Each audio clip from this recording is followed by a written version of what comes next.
So, can you tell me the last thing? Subtract? In order to subtract, there has to be something that you subtract from. Like if there's 10, you subtract 3, you get 7. But yeah. Conventionally, let's say there's 0, you subtract 7, you get -7. But that is something we cannot really experience. What is -7? We can experience 7. Yeah. -7 is difficult to experience on a day-to-day basis. That's what I mean, conventionally. So I recently been thinking about subtraction as a principle for life. Okay. Or like you said, it's a reduction, it's a negation, it's about a lot of denial. Okay. Deliberate denial, not the denial in the psychological sense of things. Okay. Do you see any benefit to that? Subtraction? Reducing life. I do. I don't see it as denial. I see it as, in terms of music, let's say there's something that you attempt on the instrument. There's a particular song you attempt, and in order to make it more accessible, you have to subtract a few things. Okay, you subtract a few things to make it more accessible. Because maybe the whole by itself, maybe it worked out when you first made it, but when you're going to do it again, you have to change it up a bit. Subtraction does not always, in a musical scene, mean, let's say there's a song, it has, for example, 100 notes. You take out 30 notes, now you have 70 notes, which is much more accessible to play. But instead of like keeping it to 70, you can add, let's say, 10 other notes, okay?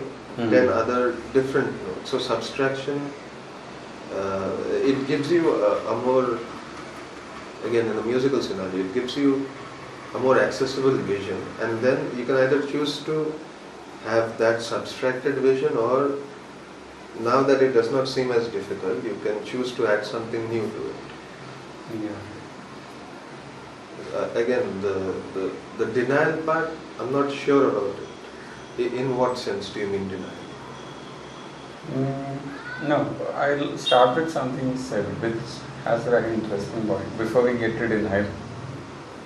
So you said all this, what you said is about music. Does subtraction always create a space to add something better? No, not always. Not always. Sometimes you subtract to create that space. Sometimes the space itself is the contribution that is required. Sometimes you don't have to fill it up in order to make it better. Sometimes you have to subtract. It's like giving space for the song to breathe. Okay. For example, let's say this often happens, especially if it's not a live performance, if it's a recorded audio, either in the studio or at home. If it's just an audio with, let's say, a cover picture, there are no moving performers in the video. It's difficult to enjoy a very long piece that has constant degrees of fast information. Okay, let's say it's a 9 minutes 30-second track and you're playing fast throughout. Somewhere after 2.5 to 3 minutes, it won't sound as engaging unless you're actually progressing. Okay, so over the subtraction helps. Instead of 9 minutes 30 seconds, you can make it 4 minutes 30 seconds. Then the song is far more engaging and impactful. But that is from a certain perspective. That 9 minutes 30 seconds is as impactful if you have the appetite. That's based on a musical appetite. But if there are moving images, then those 9 minutes 30 seconds don't seem very long, because you can see the information being presented as it's happening. So that creates a different kind of engagement. When it's just a recorded file, then the engagement, there's no visual engagement, there's only audio engagement. When there's audio-visual engagement, it's obviously more because the eyes capture the image. Yeah. So sometimes it's better to, if you're playing a lot of notes, it's better to keep it short in duration. Because you're saying a lot of things, a lot of information is being given out in a short span of time. If you actually decode those 4 minutes, you'll find a lot of things there. If you're playing at a medium tempo or at a slow tempo, you can stretch it out a bit more. Because the amount of information that is required to convey the message is how much ever the duration should be. Once the message is conveyed, you don't need to expand it beyond that. Can a music or can we talk about if 100 is what you call it, and we take 30 out of it, there is 70. Yes. Can music exist at a level of 10? Music can be accessed. If I take 90 out, yes. Is there still music? Yes, it is. It's like, for example, also tell me about two questions. One is, can 10 be a music and 5 be a music? You take, and then also, how is it different from a music that is 90?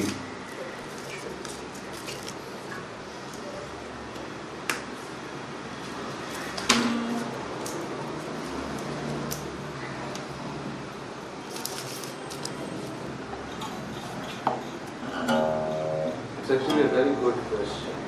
What you just asked, can 10 or 5 in a context of 100 still be music or musical in that sense? Yeah. For example, let's say this is 100. First, let's establish the 100. Yeah.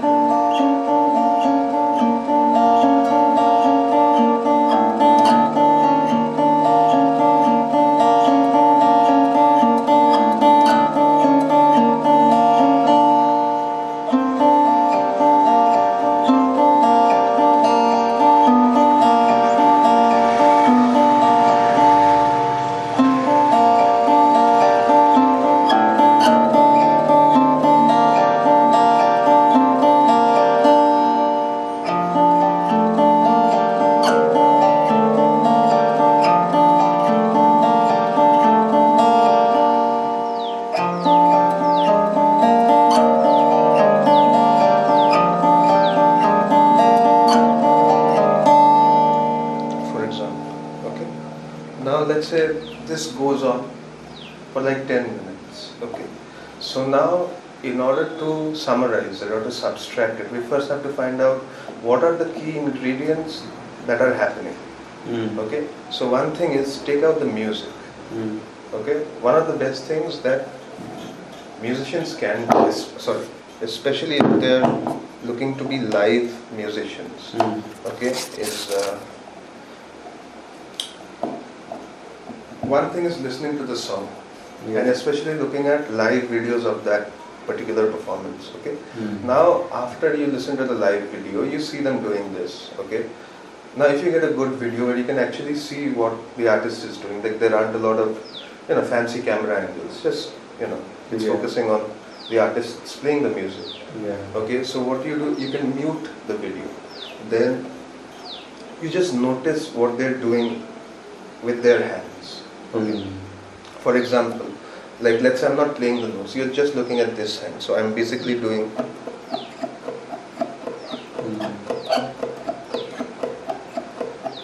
one, two, three, four, 1, 2, 1, 2, 3, 4, 1, 2, 3, 4.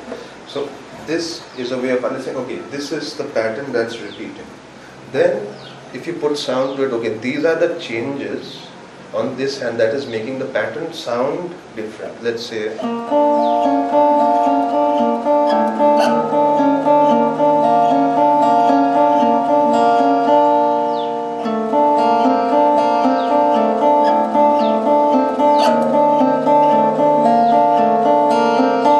based on the changes on this hand, the same pattern will sound different. And because the pattern is more or less the same. More or less the same is very important. If I keep doing, let's say, it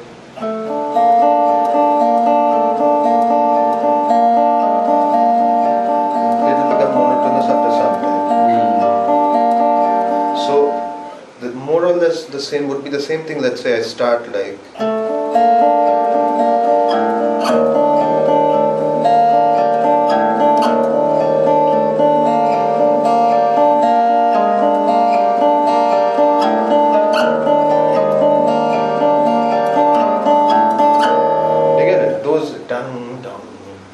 That grabs your interest. That is the different part that stands out in a way. And the same pattern repeats parallelly. So let's say this thing went on for 10 minutes or so. So in order to subtract, you first look at, okay, this is what is repeating. What is the common factor? This is the pattern that is repeating throughout. So this is the main ingredient. This is what is holding everything together. So you've taken one thing out. Then if you want to technically analyze it, okay, what are the scale changes? What are the chord changes? Okay. So for example, let's say this is tuned in D. It's actually it's tuned to a D Bhairav scale. Now, so the first scale is Bhairav, and then you have certain chromaticisms involved, some outside notes involved in that scale. So Bhairav traditionally would be.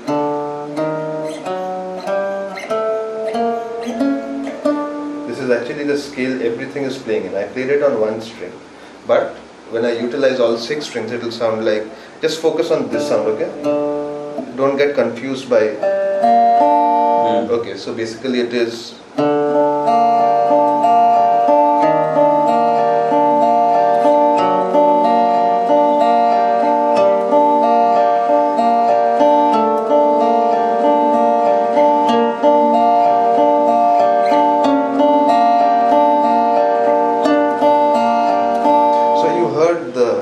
keeps changing, right? The scale basically.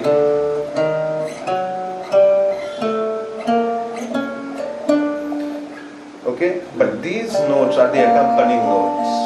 Okay, this is what keeps you involved. The sound keeps you involved. If I kept doing, sooner or later it would get boring. But if I add in some notes which are just there to accompany the main thing. So.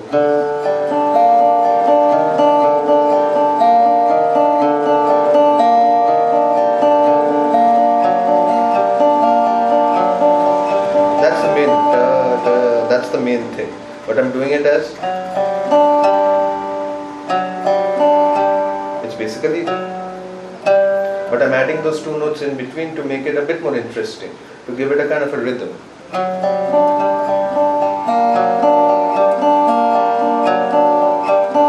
You get it?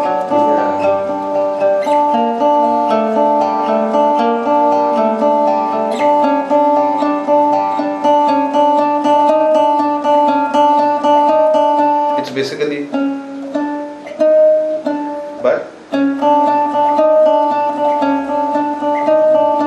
so that keeps you interested. So this is the part you take out. Instead of, let's say, doing, this is where the subtraction comes in. Let's say this is your riff, okay? This is what you want to subtract from.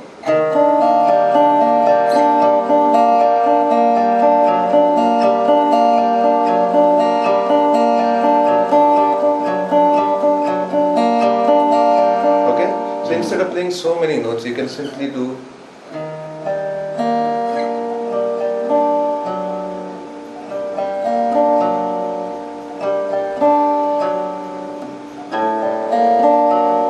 Do you get it? Yeah. You're still conveying the same information, but because your approach has changed, the message or the information is presented in a different way. So there is a slight difference in, let's say,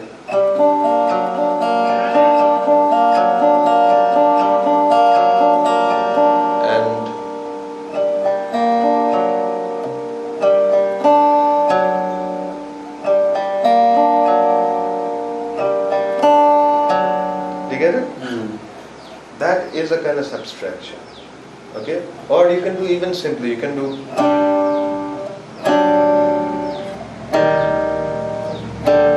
instead of doing basically we can do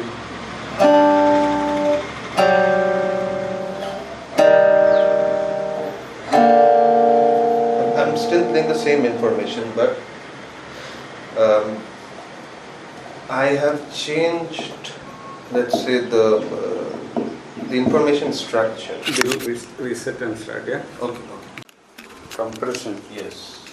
You compress a large degree of information into a very dense molecule. You understand what I'm saying? Like, for example, let's see if I can do it. We'll take the same scale, for example, here, okay? Let's say, if you take that same molecule that is compressed and you expand it back to its original state, you might get a very long kind of, for example, okay, I'll play in time and then in rhythm, because when you play in time, things not naturally expand. Playing in time is, let's say, what I just played now. Yeah.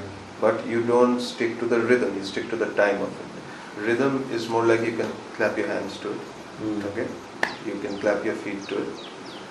But time is more of a wave, okay? For example, if I play it like this, you'll be able to clap your hands to it. You can just try clapping, it will actually. 1, 2, 1.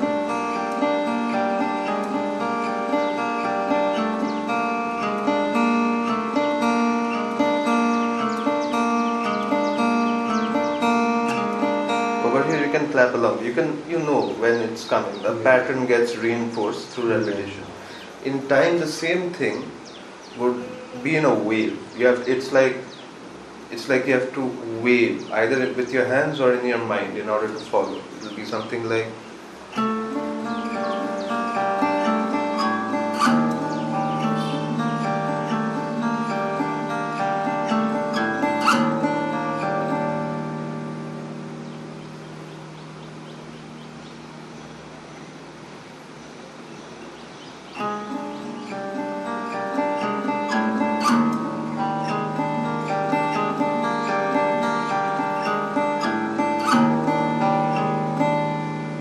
Do you get it? Certain things speed up, certain things slow down in the same information pattern. Instead of everything being more or less equal here,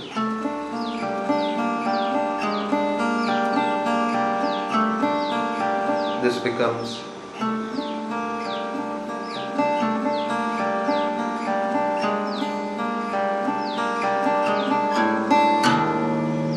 Do you get it? There is a bit more of dynamics here. Okay, it's like the way we speak. If I talk like this all the time, you can follow me. But if I bring in the wave in my speaking, then there is a higher chance of me actually conveying a better message. If I talk like this all the time, you'll get all the information clearly, but I will sound robotic. I will not have the same amount of life in me. Do you get it? So when I speak, like when I take some time and think about what I'm going to say, or let it come through rather, then there is a chance of me actually conveying some life through the words rather than just the words. How much of music is therefore repeating patterns? All of music is simply repeating patterns, all of it. In fact, more than patterns, I like the word information, because a pattern is basically information. And information is basically a pattern. Algorithm, codes, they're all patterns and informations. In the word information is more, I would say, left brain. The word pattern is more right brain, but it's the same thing. Is it worth an experiment, or is it worth even thinking about? Human beings are coded to find patterns. There is no human computing without patterns. There cannot be. So, is there a version of the music which doesn't have a repeating pattern? Is there a version of music that does not have repeating patterns? And can that be created if we subtract, like if it is a 10 or a 5 out of 100? Actually, this is very interesting. When you mentioned, like let's say from a context of 100, if we reduce it to 10, what will that still be music? I said yes, and what kind of music would that be? Yeah. That is only repetition. that 10 can only be justified in the context of 100. If it's something really good that keeps repeating itself, then the lack of the 90 is justified. Do you understand? Let's say something like, Is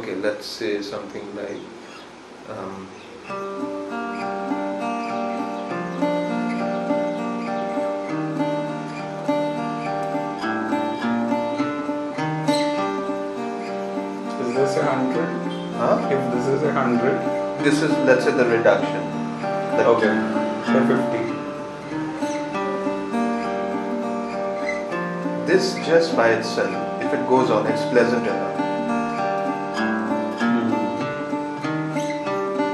You don't need the 10-minute song here.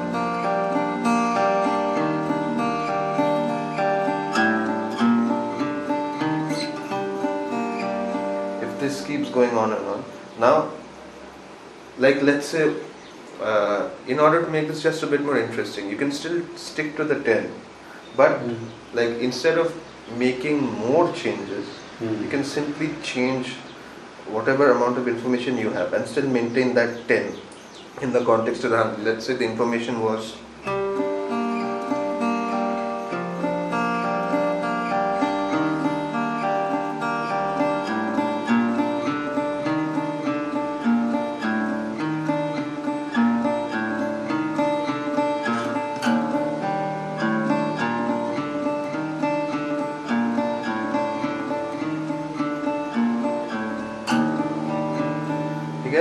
you have those da, da, da, da, da, da, da.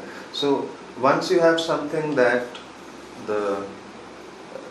reaches you, that sticks to you, that sticks to you, then that becomes more than enough. Like let's say you play a lot of things. Let's say I play something like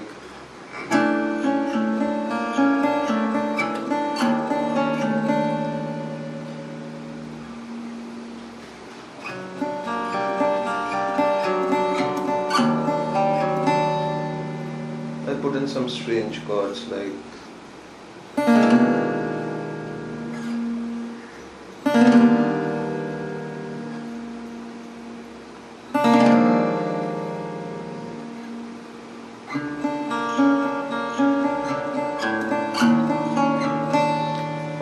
this is interesting.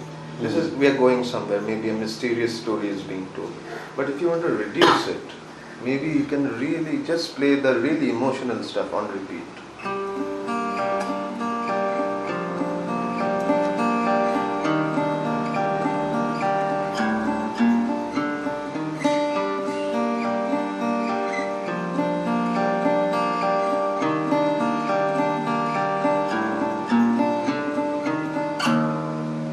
Do you get it? Yeah. You just get the emotional, lyrical, simple stuff. I think a lot of subtraction has to do with simplifying it, not in order to make it easier, but in order for the right amount of complexity to sustain itself. When musicians develop a certain tenacity to play abstract or outside the scale, it is very intoxicating to keep going more and more into the unknown. Okay, so does that have a repeating pattern more? Actually, the patterns reduce. Where the more you keep pushing towards the unknown, the patterns reduce because it becomes more wave. When, for example,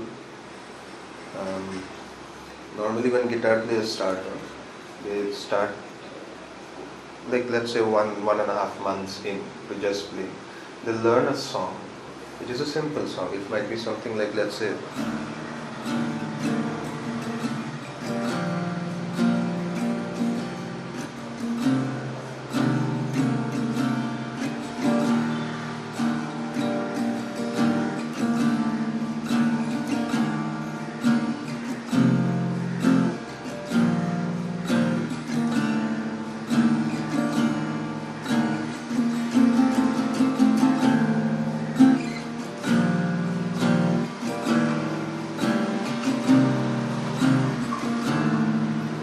something simple like that. See, that is a repeating pattern, right?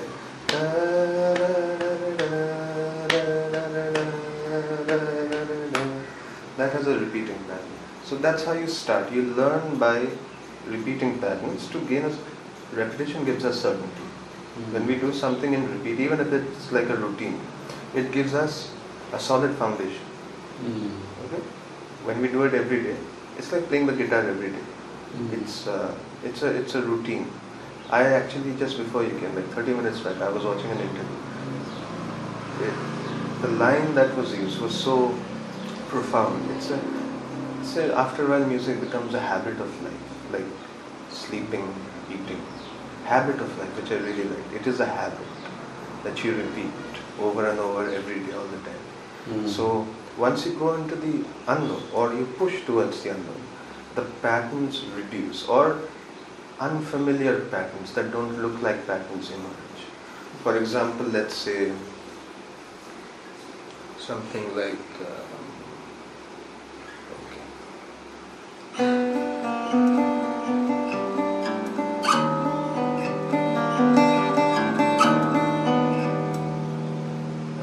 this is also a pattern, but it's not a uniform pattern. It's more like 1, 2, 3, 4, 5, 6, 7.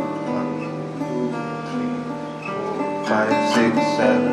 1, 2, 3. What happens is it even possible to demonstrate a lack of pattern?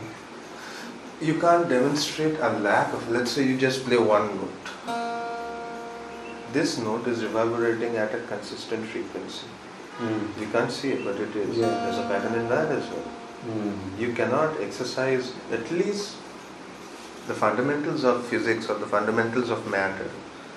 It cannot exercise itself without patterns. Even thoughts have a pattern.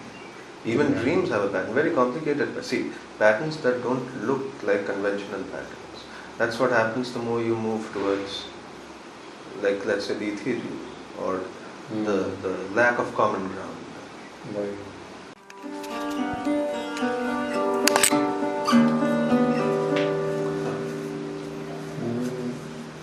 So what you showed me as a 10, right? Yeah. I would say that 10 is what's natural. Is that even a, like I would say, to meditate. Correct. We are often looking to get to a 10. I would agree. I would agree. Yes. So why then is there a necessity for 100 at all? The necessity is determined by what you deem necessary. Like let's say you said meditation, but what if you're at the gym? You get it? It's still, that's it. You can still be at a gym listening to white noise. You can, but not everyone. Some people need music that is more quote-unquote appropriate for in terms of what they're doing. You get it? People have this idea of meditation music, right? Bells, meditation bowls, tanpura. Yeah. They have that idea, but a death metal song is equally meditative. It's just, I think the idea of meditation or the idea of going to the gym, if you just understand it well enough, then anything goes. You can be in the gym with white noise. You can meditate listening to the most obscure kind of saxophone jazz playing. It will not matter. But what you said, yes, in terms of when you meditate, you're looking for the substrata, right? You're looking for the bare minimum to deal with, to focus on, so that all other unnecessary associations are done with. So as you said, what is the necessity for the 100, right? The necessity for the 100, I think, comes with a kind of love. I think meditation is one of the greatest signs of dispassion, which I admire, which I like doing myself. Passion leads to desire, desire becomes corrupt, and we get bound, and you understand that, right? The more dispassion you have, it's easier to break free. Your life becomes more, I guess, quote unquote, death-oriented or lifeless to other people, boring to other people. Okay, but it is that same dispassion. It is that same dispassion that reveals a different kind of love, like the shadow of love, something like that. Do you get it? Okay, it's like love, the way we perceive it is like a burning fire, right? Like a burning flame. But the shadow of that love, imagine it to be a black flame, a shadow flame. Okay, Yeah. fire does not have a shadow, right? Yeah. So imagine dispassion to be that shadow of that fire that we can't see. Okay, it is something that other people will consider to be very buzzkill. Okay, like dispassionate. Do you get it? You're a very dispassionate person. You might not get along very well in a very high energy social situation where the compassion for the social arrangement is more dominant. So I've been thinking about it, and now it came back. You know, that rule of motion. An object that stays in rest, and plus an external force is applied to it. I've been wondering, is that external force the source of all discomfort? And not just in the sense of physics. I understand what you're saying. That's the question you're asking is more Advaitic in nature, I would say. It is? Advaitic in nature, like Vedantic in nature, I would say. The object that asks the force that asks the still object to move, is it the cause of all discomfort? Yes and no. Silence and stillness and complete ground of being. It is the most comfortable state. Now, the question is, along with that being the most comfortable state, anything that asks you to make a change, make a move, will result in a perceived discomfort from that state. That is the most absolute state, right? Complete stillness, complete silence, zero reverberation. Yeah. So when reverberation begins, is it discomfort? Yes and no. It's like being disturbed from your sleep. Because it causes a chain reaction. In the equilibrium, yes, it does, yes. It One thing reverberates and everything else reverberates. Yeah, that's true. So, now that being the case, let's take it step by step. Everything, for example, let's say there is nothing. Everything does not exist yet. Everything comes out of nothing. Okay? So, something changed the equilibrium settings of nothing. And that reverberation caused everything to come into being in that state. Okay? For example, quote unquote.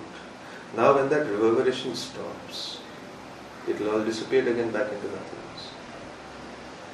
So, in one sense, yes. In one sense, that reverberation or that force that asks you to wake up, asks you to make a move, is a cause of discomfort. But is discomfort bad? That is the question. Discomfort might not always be bad. Yeah, the thing is, like, I cannot use the word bad because I'll ask you the follow-up question. Is a state of rest the most unrestful state? Is that why we chase motion?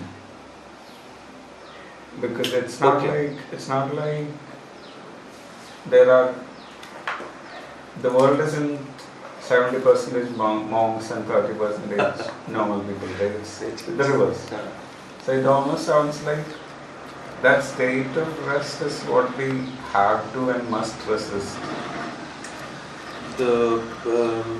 For example, the state of rest, if that is uncomfortable, that's what you say. I think the mind wants to move around. I think if you do not assume that the mind is the sum and whole of existence itself, pure existence or the existence of existence itself. If the mind is not the root source, then we can entertain this question a bit further. A lot of people assume that the mind is the samambara, the root cause of everything coming into being. And if they are of that opinion, the very nature of the mind is supremely active. The very nature of the mind is constant activity. You will never find your mind still. That's why you have to harness stillness as a daily practice before you can actually find your mind to be still. Your mind will keep racing in different directions. Might be profound directions, but it will get there really, really fast. Together? Yeah. It will go deeper into thoughts, thought within the thought, within the thought, within the thought. It keeps going in all directions at all times. That is the nature of the mind. Now, if you are of the assumption that the mind is all, then the concept of rest becomes like an antagonist to you. Do you get it? Because the mind and body are supremely correlated. And most educated people have already understood that, okay, you are not your body. So what is the next best thing? The mind. I must be the mind. Okay. So now if you've made mind the king, and the very nature of the mind is constant activity everywhere in all directions, without supervision actually. The mind is very intrusive by nature. That's why the word intuition is also consistent with the quality of the mind. It is very intrusive. It keeps on thinking things that you don't want to think about sometimes. Do you get it? Yeah. So the very nature of the mind has a mind of its own. Okay. So if the mind is the main object of consideration, then the rest becomes an antagonist. But if you are to say that maybe there is something beyond the mind or separate from the mind that is actually the main thing, the main focus, then the concept of rest is no longer an antagonist or a protagonist. It is a necessity. It becomes the most natural state. The most natural state is actually sleep. Rest is actually the most complete state, because you are not asleep, nor are you active. You are resting. Okay. So you are awake and yet not in unnecessary movement, and yet you are not asleep. Do you get it? Yeah. So rest becomes a very necessary state, a realm between the two realms of complete awakening and complete sleephood in that sense. So that's when, let's say you're about to do something stressful, or you want to do something really well. Best thing to do is relax. That's what they say, right? Relax your system, relax your mind, relax your energies, and then attempt it. Then the result is always better, isn't it? Because that state of being relaxed, or that state of being a bit restful, is the domain between the two domains. If you're continuously aggressing towards something, you will run out of energy very fast. If you're never aggressing towards it, it will never be achievable. It will never come to fruition. So, acting while being very settled and restful is actually the most necessary and the most efficient state. Right. So I was just thinking,